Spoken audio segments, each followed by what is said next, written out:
इस पावन समय को नष्ट करते रहो, यही नष्ट कर, यही दुर्दशा है। बोले भोगोगे तुम्हारी दुर्दशा होगी, तो तुम दुर्दशा को ले जाते हो केवल शरीर में कि कोई अंग भंग हो जाएगा, नहीं, वासनाओं की भीड़ जमा हो जाएगी, बुद्धि निर्णय करने में असमर्थ हो जाएगी, तुम शोक चिंता इन दुखों से व्याप्त हो जाओगे, विषाद से ग्रस्त हो जाओगे, कोई रास्ता ही नहीं मिलता। ध्यान रखना, भगवत शास्त्र विरुद्धाचरण करने वाले को शांति का कोई रास्ता ही नहीं मिलता। ये विषय बड़े बड़े ज्ञानियों के भी चित्त का अपहरण कर लेते हैं, बोधवानों का नहीं। बोध शब्द अलग है, ज्ञानी शब्द अलग है। जो ज्ञान हुआ उसका परिणाम है इंद्रियों पर विजय। श्रद्धावान को ज्ञान प्राप्त होता है और ज्ञान प्राप्त उपासक अपनी इंद्रियों पर विजय प्राप्त करता है। फिर जो बोध होता है वो परम शांति मचिरेणाधिगच्छति, वो परम शांति को प्राप्त होता है। पहले तो मानो ये बात कि तुम्हारा मन और इंद्रियां अनर्थकारी हैं, अब इंद्रियों को दुलार करना बंद करो। ये घोर अनर्थ पैदा कर देते हैं, घोर अनर्थ। वर्षों लगता है इंद्रियों को कब्जे करने में, कुसंग में कुछ मिनट में वर्षों के द्वारा शासन में लाई गई इंद्रियां एकदम फ्री हो जाती है। वर्षों की कमाई एक मिनट में गमाई, बहुत बड़ी चाल है इन इंद्रियों की। साधक उन्हीं इंद्रियों से खुशी चाहता है, आनंद चाहता है। वो देखकर मनोरंजन करके समझता है मैं बहुत विद्वान हूं, बहुत ज्ञानी हूं, बहुत चतुर हूं, हमारी कोई बात जानता। अरे किसी के जानने की जरूरत नहीं, तुम ही जान जाओगे। रोगे कोई आंसू पोंछने वाला नहीं मिलेगा। हमारी ये बातें कड़वी जरूर लगेंगी लेकिन बहुत मीठा फल देने वाली। यद तग्रे विषम्यु परिणामे अमृतोपमम। ये बातें सुनने में तुम्हें विष जैसा लगेगा, परिणाम में अमृत मिलेगा। विषय भोग प्रलोभन की बातें अमृत जैसी पहले सुनने में लगती, परिणाम बहुत भारी विषवत होता है। विदधति सशोको एन केनापि देह स्थित मधिवश वृंदारण्य में कांतरत्या। अब इन इंद्रियों को दुलार करने का प्रयोजन छोड़ो, पहले निश्चय करो शास्त्र सम्मत विषय सेवन करेंगे, अन्यथा नहीं।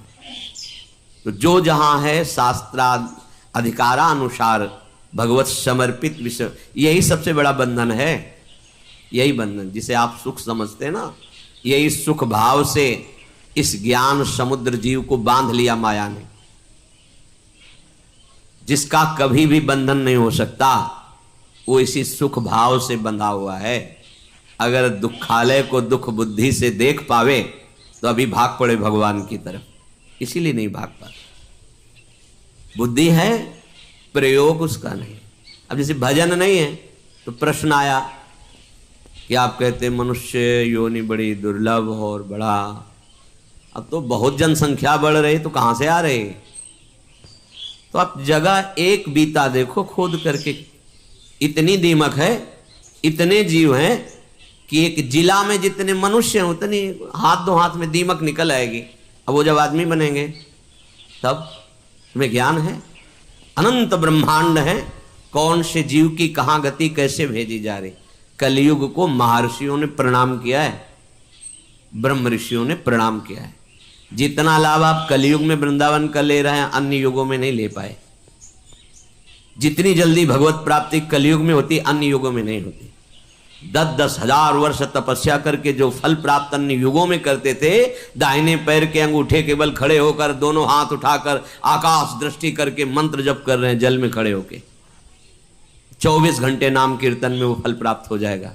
जो 10,000 वर्ष तपस्या, कलयुग बहुत प्रणाम करने योग्य है। पर आप भगवत विमुख हो जाओगे तो भ्रष्ट कर देगा, नष्ट कर देगा। तो क्या और युगों में ऐसे आचरण वाले व्यक्ति नहीं थे क्या? कम थे। ऐसे ही भगवत आचरण वाले क्या कलयुग में नहीं है क्या? कम है। बहुतायत है अधर्माचरण करने की प्रवृत्ति, बहुतायत है इसकी। अब आपको अंदर से सोचना है कि मेरा प्रयोजन इंद्रियों का दुलार करना नहीं है, अभी ठीक होने लगेगा। पर ये सोचना आचरण में उतारना होना चाहिए।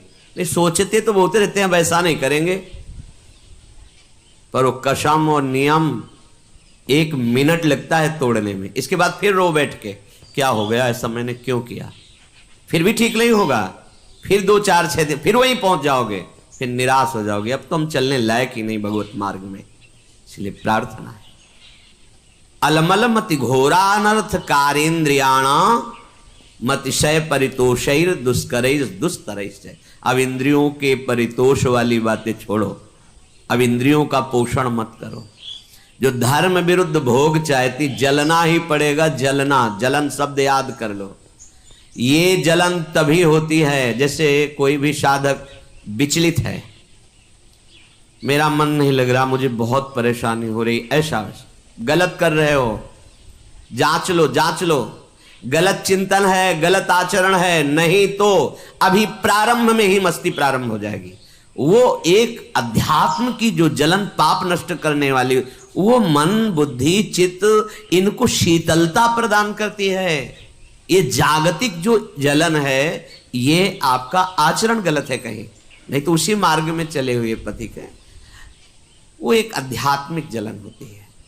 कैसे विकार दूर हो, ऐसा वो विक्षिप्त नहीं होता, प्रवीण होता चला जाता है। कैसे का उसको उत्तर मिलेगा, क्योंकि सही मार्ग में चल रहा है। जब आप गलत कर रहे हो, गलत संग कर रहे हो, गलत आचरण कर रहे हो, शास्त्र विरुद्ध वार्ता कर रहे हो, शास्त्र विरुद्ध चिंतन कर रहे हो, तब तुम्हें वो विक्षेप प्राप्त होगा, जिसके लिए तुम पागलपन प्रकट करते हो कि अब मुझसे सहा नहीं जा रहा, रहा नहीं जा रहा, क्योंकि आग बढ़ा दी तुमने, उसको फूस दे दिया, घास फूस जमा कर दी, अब ज्वाला बढ़ रही, तुम्हारी गलती।